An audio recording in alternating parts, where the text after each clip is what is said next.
안녕하세요. 저는 제 인생이 롤러코스터와 비슷하다는 생각을 하면서 살아왔습니다. 누구든 인생을 살면서 굴곡이 조금씩 생기기 마련이지만 저 같은 경우는 마치 롤러코스터를 타는 것처럼 굴곡의 차이가 엄청난 삶을 살았던 것 같아요. 롤러코스터와 제 인생이 조금 다른 점이 있다고 한다면 롤러코스터는 위로 올라가다가 가파르게 내려가고 다시 위로 올라가다가 가파르게 내려가잖아요. 반면 제 인생은 평평한 평지를 다니다가 갑자기 지하로 훅 꺼지고 다시 점점 평지로 올라가더니 내려올 생각을 안 하고 하늘 위까지 올라가는 길만 생기더라고요. 한마디로 힘들었던 고난을 이겨내고 지금은 꽃길만 걷고 있다는 말이죠. 저는 부모 없는 고아로 성인이 될 때까지 보육원에서 지냈었어요. 10살 때까지만 해도 저도 다른 아이들과 마찬가지로 부모님이라는 존재가 있었어요. 저희 집은 가난했지만 입에 풀칠 정도는 할 수 있었고 정말 화목했어요. 저희 부모님께서 싸우는 모습은 한 번도 보지 못했었고 두 분 다 제게도 화내신 적이 없었어요. 그리고 저는 돈을 얼마나 주든 절대 살 수 없는 것을 가지고 있었어요. 그건 바로 저희 어머니를 닮은 자신감이었는데요. 다 쓰러져가는 집이었어도 부끄러워하지 않고 친구들을 데리고 와서 놀곤 했어요. 돈 많은 친구들은 가난하지만 어디 가서든 기죽지 않고 자신감 넘치고 당찬 저의 모습에 부러워했었죠.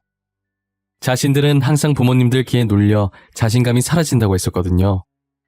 솔직히 돈 많다고 해서 그게 다 부모님 돈이지 친구들이 돈이 어디 있겠어요. 저는 성인이 될 때까진 모든 학생들은 평등하다는 생각을 항상 가지고 있었어요. 그래서 돈 많다고 유세 부리는 친구가 있다면 그게 자기 돈이냐고 따끔하게 한마디나 보냈죠. 야, 너한테서 이상한 냄새가 나. 나한테 가까이 오지 마. 너 때문에 가난 옮으면 어떻게 할 거야? 저리 가란 말이야. 너는 입에서 더러운 냄새나. 그렇게 돈이 많으면 제발 그 돈으로 네 입냄새나 좀 없애. 저렇게 고약한 냄새가 나는데 누가 너랑 말을 섞고 싶어 하겠니? 뭐? 너 말 다 했어? 우리 엄마 아빠가 누군지는 알고 그러는 거야? 아니, 나 아직 말 다 못했다. 왜? 너희 부모님이 누군지 내 알 바 아니거든? 그렇게 대단한 분들이면 너가 이런 식으로 행동해도 돼? 그거 너가 부모님 얼굴 먹칠하는 거야. 제가 집에 돈이 없어서 그렇지 자신감 넘치고 똑부러져서 어디 가서 절대 기죽지 않아요. 친구들이 무시한다고 한마디 하면 저는 두 마디로 갚아줬어요. 그러다 보니 제 성격이 너무 쿨하고 멋있다고 놀리던 애들도 다들 저를 좋아해 주더라고요. 어떻게 하면 그런 성격을 가질 수 있는지 물어보는 애들도 많아졌고요. 저도 방법을 알면 알려줬을 텐데 타고난 성격이라 어떻게 알려줄 방법이 따로 없었죠. 그렇게 자신감 넘치던 제가 언제 한 번은 자신감을 완전히 잃은 적이 있었어요. 그건 바로 저희 부모님이 세상을 떠나셨을 때입니다. 뭐가 그리도 급하신 건지 제가 10살이 되던 해 두 분 다 병으로 제 곁을 떠나셨어요. 아버지께서는 위암으로 돌아가셨는데 저는 이때 이 세상은 돈 없이는 절대 살아갈 수 없다는 것을 느꼈죠. 아버지를 살리려면 병원에 가서 수술을 받아야 하는데 아무래도 저희 형편이 많이 안 좋았고 당장 수술할 돈이 없어서 병을 고칠 시도도 못 해보고 그렇게 아버지를 허망하게 보내고 말았어요. 저처럼 어떤 순간에도 늘 씩씩하시던 어머니께서는 아버지를 보낸 슬픔에 처참히 무너지셨죠. 정말 한동안은 표정이 없는 사람처럼 지내다 마음의 병을 얻고 세상을 떠나셨어요. 전 돈이 없어서 부모님이 아픈 모습을 보고도 그저 가만히 지켜만 봐야 했어요. 나날이 안 좋아지는 부모님의 상태를 볼 때마다 제 마음도 찢겨지기 시작했어요.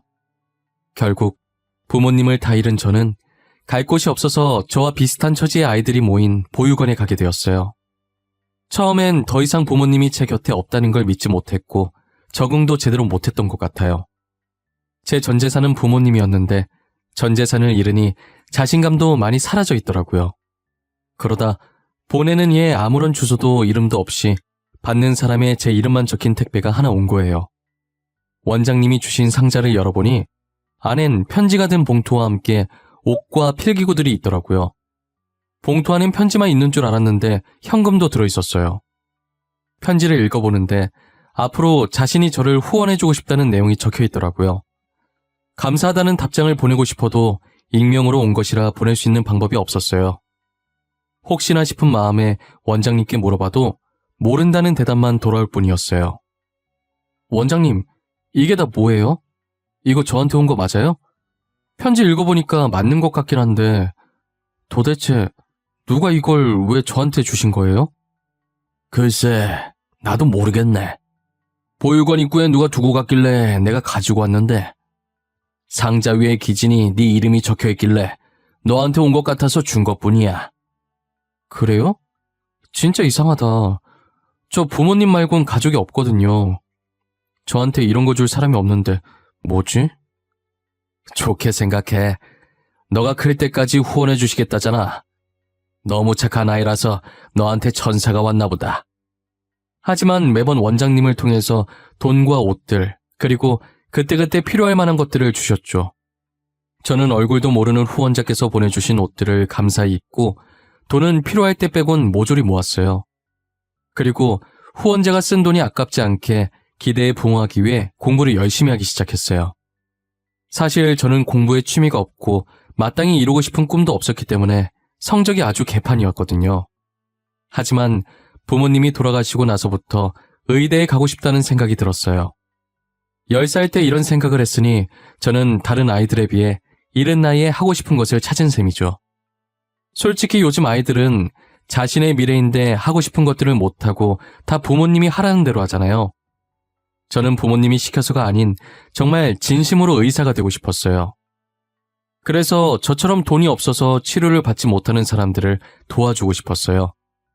저는 밤낮 할 것 없이 자는 시간과 화장실 가는 시간을 제외한 모든 시간에 책을 봤어요.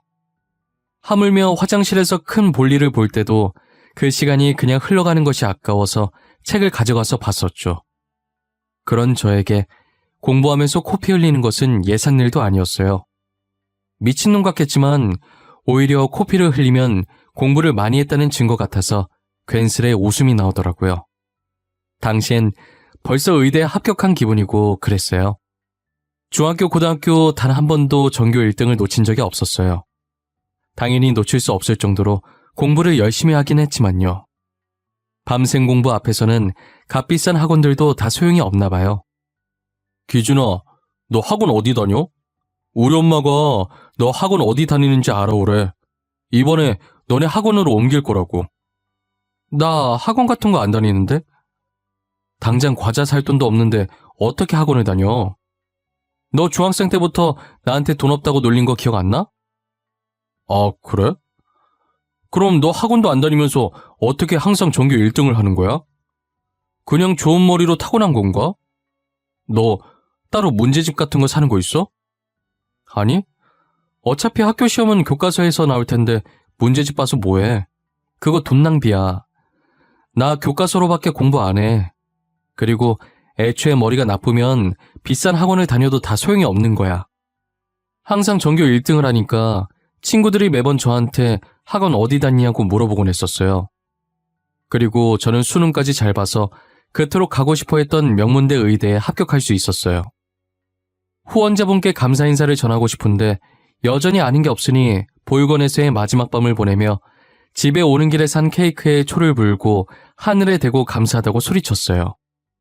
제 목소리가 얼굴 없는 천사에게 들릴 수 있을지는 모르겠지만요. 20살이 된 저는 더 이상 보육원에 있을 수 없어서 월세방을 찾아 나섰어요. 후원자께서 어떻게 아셨는지 제가 떠나는 날 아침에 또 택배를 보내셨더라고요. 의대 합격을 축하한다고, 감사 인사 잘 들었다고 하시면서 이제 20살이면 보육원에 나와야 할 텐데 등록금이랑 집 구하는데 보태라고 돈을 보내주셨더라고요. 진짜 어떤 분인지 너무 궁금했지만 보육원 원장님은 끝까지 안 알려줄 생각이신 것 같았어요. 후원자분께서 익명을 부탁하신 것 같아서 더 이상은 묻지 않았어요. 후원자께서 주신 돈으로 합격한 대학교에 등록금을 입금하고 학교 근처에 자취방을 구하는데 반전세까지는 아니지만 반전세 못지않은 조건으로 월세가 싼 원룸을 구할 수 있었어요. 의대를 다니면서 알바를 할 수 있을 거라고 생각했는데 그건 제 착오였어요. 공부할 시간도 빠듯해서 알바할 시간이 없더라고요. 그리고 저는 성인이 돼서 후원이 끊길 줄 알았는데 대학 졸업할 때까지 제 자취방에 택배가 오더라고요. 저는 꽈탑이라 등록금 전액 면제라 필요 없는데 그래도 학기마다 꼭 보내주시더라고요. 등록금에 매달 월세 그리고 늘 그렇듯 편지가 함께 들어있었어요. 늘 멀리서 지켜보고 있다고, 항상 제 곁에 후원자가 응원하고 있다는 걸 잊지 말라고요.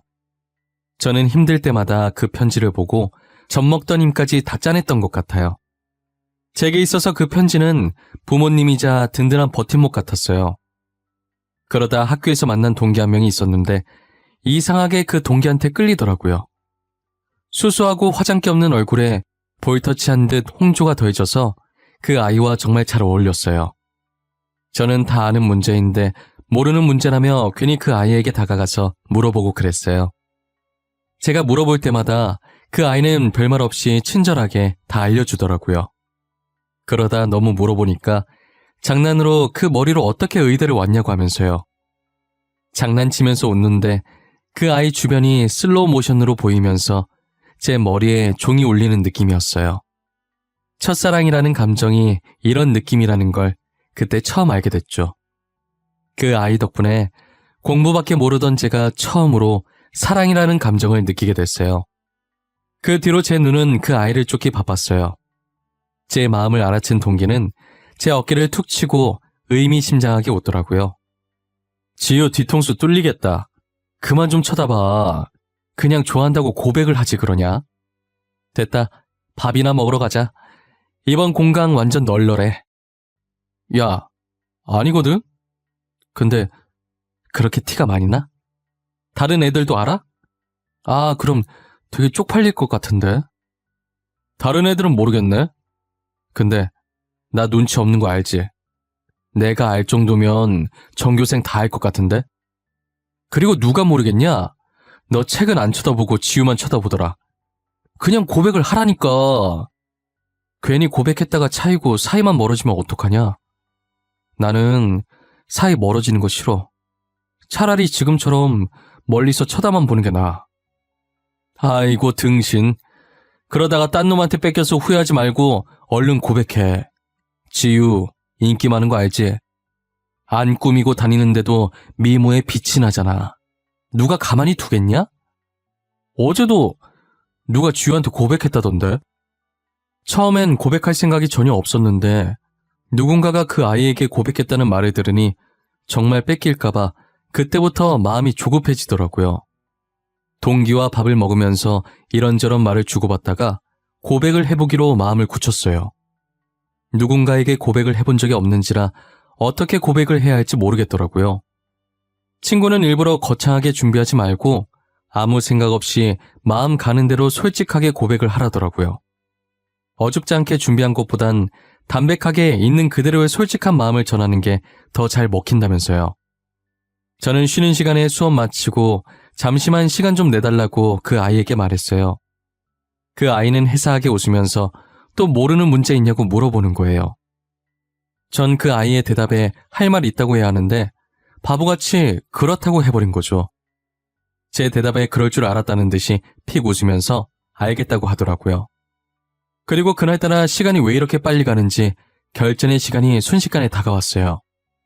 너 나한테 문제 물어보려는 거 아니지? 할 말 있어서 시간 내달라고 한 거지? 아무래도 내 말이 맞는 것 같은데. 아니야? 어떻게 알았어? 티 났어? 내가 이리저리 티를 많이 내고 다니는 편인가 봐. 말을 안 해도 다들 알고 있네? 평소답지 않게 어색하게 말하는데 어떻게 몰라. 아까도 시간 내달라고 하는데 되게 어색했어.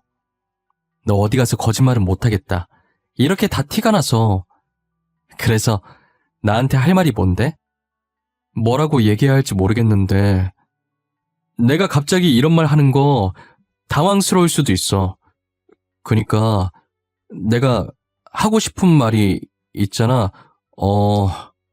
뭐 너가 나 좋아한다고? 아님 좋아하니까 사귀어달라고? 설마 결혼하자는 말은 아니지? 사귀는 건 좋은데 아직 결혼은 부담스럽다 야. 너 어떻게 알았어? 설마 강지우가 너한테 말했어? 이 자식을 그냥... 무슨 소리야? 걔가 누군데? 아니 자기가 티 다 내놓고. 그렇게 티를 내는데 어떻게 몰라. 너 꽈탑이잖아. 모르는 문제가 있을 리가 없을 텐데 괜히 나한테 계속 물어보는 거면 말 다 했지 뭐. 알고 보니 저만 빼고 제 짝사랑을 다 알고 있더라고요. 제가 하도 티를 내고 다녀서 저처럼 혹시나 그 아이를 제게 뺏길까봐 다른 애들이 줄줄이 고백했다가 대차게 차였다고 하더라고요. 저는 왜 받아주는 거냐고 물으니 다른 애들은 검은 속내가 빤히 보였는데 저는 너무 순수해 보였대요. 자신에게 다가가는 방식도 다른 애들처럼 막 다가오지 않고 어린아이 마냥 모르는 문제 있다는 핑계로 매번 수줍게 그러고 있으니 순박한 매력에 자연스럽게 마음을 열게 됐대요. 사귀면서 알게 됐는데 당시 여자친구한테 관심 있는 거 티내려고 선 넘는 애들이 많았다고 하더라고요. 안 꾸며도 이뻐서 그런 것도 있는데 여자친구가 금수저라 더 그랬다나 봐요. 저도 여자친구가 금수저라는 사실을 몰랐는데 직접 말해줘서 알았어요. 여자친구는 제 속이 너무 투명하게 보여서 좋대요. 그래서 저는 여자친구한테 앞으로도 지금처럼 거짓없이 늘 솔직하려고요. 여자친구는 의대를 다니다가 적성에 안 맞는다고 그만뒀어요. 여자친구도 어릴 적 제 친구들처럼 부모님이 시키는 대로 의대에 간 거더라고요. 그래도 제 친구 부모님과 다른 점이 있다면 이제서라도 하고 싶은 걸 하게 해주신 점인 것 같아요. 최근에 부모님이 혹시 하고 싶은 게 따로 있냐고 물어서 이제서야 하고 싶은 일을 하게 됐다더라고요. 늦게 시작하긴 했지만 워낙에 하고 싶었던 일이라 열심히 하니 금방 하겠더래요. 그래도 할 수 있는 걸 하게 되어서 정말 다행이라고 축하해주고 옆에서 응원해 주었어요. 그렇게 저희는 한 번도 싸운 적 없이 5년 정도 더 만나다가 결혼을 했어요. 처음에 결혼 얘기가 나왔을 땐 제가 부모가 없으니 자꾸 위축이 되는 거예요. 여자친구는 괜찮다고 하는데 예비 장인 장모님이 보시기엔 어떨지 모르겠더라고요. 여자친구에게 고백했던 날보다 인사드리러 가는 날이 100배는 더 긴장됐던 것 같아요. 하지만 제가 생각했던 것과는 달리 예비 장인 장모님께서 저를 엄청 따뜻하게 맞이해 주시더라고요. 얘기 많이 들었다고, 그동안 얼마나 고생했겠냐고 저를 안아주시는데 저도 모르게 눈물이 났어요. 여자친구도 옆에서 보다가 제가 우니까 놀래는 것 같더니 이내 저와 같이 울어주더라고요. 예비 장인 장모님은 그런 저희의 모습을 보고 보기 좋다고 엄청 흐뭇해하셨어요. 정말 잘 어울리는 선남 선녀라면서 저를 보니 하나뿐인 딸 마음 편히 맡길 수 있다고 하시더라고요. 저는 많이 부족하지만 믿고 결혼 허락해 주셔서 감사하다고 큰절을 올렸어요. 여자친구도 옆에서 절하고 예비 장인 장모님은 아니라면서 맞절을 해주시더라고요. 이렇게 따뜻한 분들 덕분에 처음으로 인사드리러 가는 자리이자 상견례나 마찬가지인 자리는 처음부터 끝까지 화기애애하게 잘 마칠 수 있었어요. 저는 후원자분께 편지 한 통을 남기고 싶어서 제가 살았던 보육원에 다시 찾아갔어요. 원장님께 의사가 됐다는 소식을 전해드렸고 곧 결혼까지 한다고 말씀드렸어요. 원장님은 그게 정말이냐면서 축하한다고 저를 얼싸안으시면서 기뻐하셨어요. 그리고 제가 부탁이 하나 있다고 하자 대충 눈치를 채신 것 같더라고요. 후원자분께 감사했다고 편지 한 장 쓰고 싶은데 전해줄 수 있으시냐고 물었죠. 원장님께서는 이제껏 모른다고 했던 대답과는 달리 온화하게 웃으시면서 그렇게 하겠다고 하시더라고요. 저는 이렇게 제가 의사가 될 수 있었던 것도, 그리고 결혼을 할 수 있었던 것도 다 후원자님 덕분이라고, 정말 감사하다고, 그리고 올 수 있으면 잠깐이라도 식장에 오시라는 편지를 남겼어요. 그걸 청첩장과 함께 원장님께 전달해드렸죠. 원장님은 잘 전달해주겠다고 결혼 진심으로 축하한다고 말씀해 주셨어요. 제 편지가 꼭 후원자분께 무사히 잘 전달됐으면 하는 마음으로 보육원을 떠났어요. 드디어 결혼 날이 왔고 혹시나 후원자분께서 오시지 않으셨을까 싶어서 자꾸 두리번거리게 되더라고요. 저는 후원자분을 보지 못했고 시간이 다 되어가서 신랑 입장을 하기 위해 대기실로 발걸음을 옮겼어요. 제가 고아원에 처음 갔을 땐 의사가 될 것이라고는 감히 엄두도 못 냈고 이렇게 좋은 아내와 처가 식구들을 맞이하게 될 것이라는 상상도 못했어요. 입장 전까지 이게 꿈은 아닌지 허벅지를 몇 번이나 꼬집어 봤는지 몰라요. 아픈 느낌이 선명하게 나는 게 확실히 꿈은 아니더라고요. 저는 무수한 사람들의 힘찬 박수와 함성을 받으며 입장을 하기 시작했습니다. 양쪽 귀빈들께 인사를 하면서 빠르게 눈을 돌려보았지만 후원자분은 안 계신 것 같았어요. 혹시나 편지가 전달되지 않은 것인지 무슨 일이 생기신 건지 오만 가지 생각이 다 들더라고요. 그래도 한 번뿐인 결혼식이니 망칠 수가 없어서 아무렇지 않게 신경 쓰이지 않는 척 했었어요. 결혼식을 끝마칠 때쯤 양가 부모님께 인사하는 시간이 있었는데 비어 있어야 할 제 부모님석에 장모님이 앉아 계시더라고요. 저는 순간 당황하긴 했는데 부모님석에 아무도 안 계시면 제가 뻘쭘해 할까봐 장모님께서 저를 배려해서 저희 부모님 대신 앉아 계신 줄 알았어요.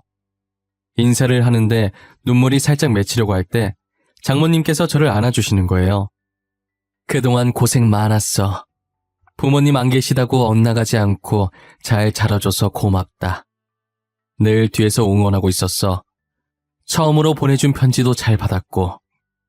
기진이 네가 내 사위라서 참 다행이야. 편지요? 제가 장모님한테 편지를 썼었나? 설마 정말 장모님이 제 후원자셨어요? 일단 시 끝내놓고 마저 이야기하자. 내가 다 이야기해줄게. 이제야 내가 마음이 놓이네. 앞으로 우리 못난 딸 잘 부탁한다. 알고 보니 뒤에서 저를 응원해주시고 후원을 아끼지 않았던 얼굴 없는 천사가 제 장모님이셨어요. 장모님께서는 저희 어머니께 살아계실 때 세상에 둘도 없는 절친한 친구 사이였던 거예요. 장모님 집안이 원래도 엄청 부유한 집안이었는데 늘 자기 잘난 맛에 사는 가족들 때문에 언제나 자신감이 없었고 항상 기죽은 상태로 계셨다고 하시더라고요. 그러다 동네 계곡에서 저희 어머니를 알게 됐는데 딱 봐도 가난해 보이는 저희 어머니가 기죽지 않고 누구보다 당차게 할 말 다하고 사는 모습을 보면서 자신의 롤모델로 삼으셨다는 거예요. 보통 잘난 척하는 가족들에게 둘러싸이면 보고 배운 것이 그것밖에 없어서 집에서는 기가 죽어도 밖에 나와서는 어른들이 하는 행동 그대로 하잖아요.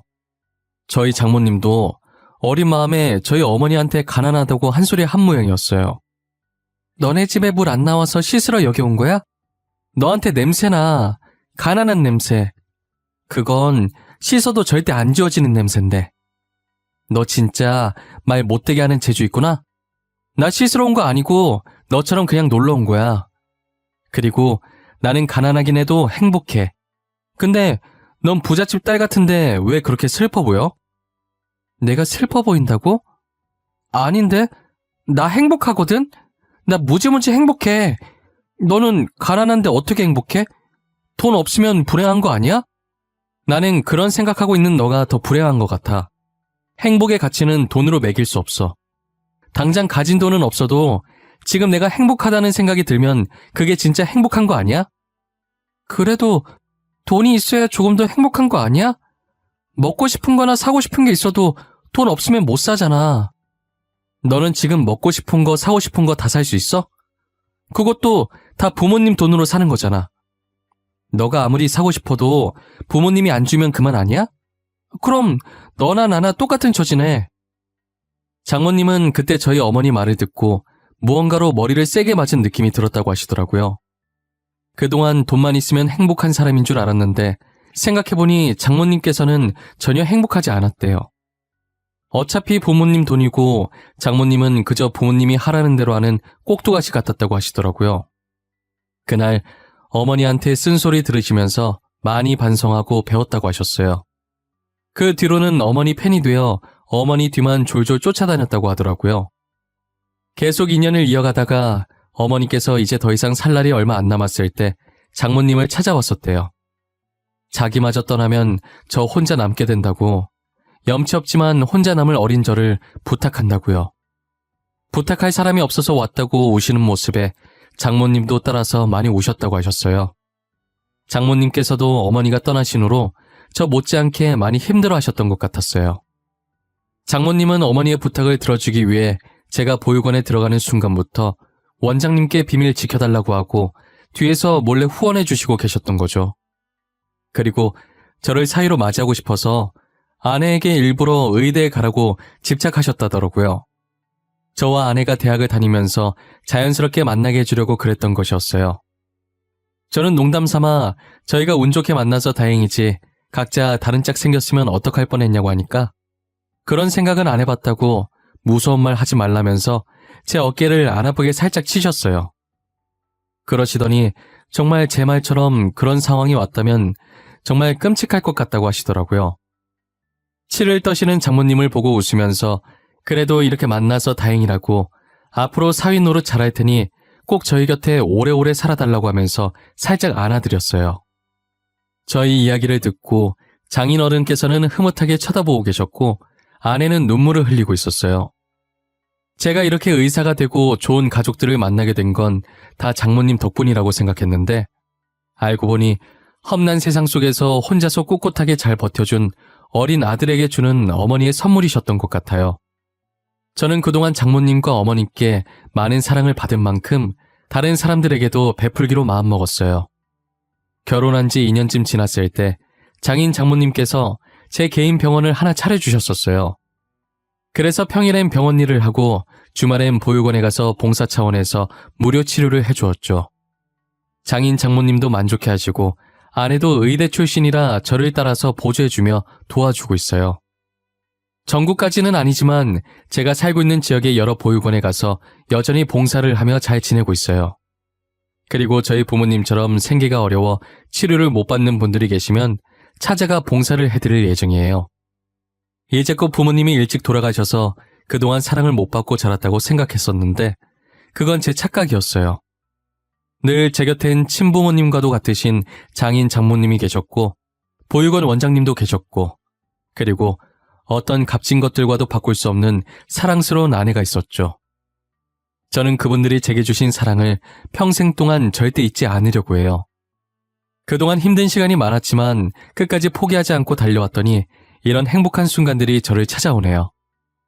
당장 힘든 시간을 겪고 계신다 해도 그 속을 잘 보면 손톱만큼의 기쁨이라도 찾으실 수 있으실 거예요.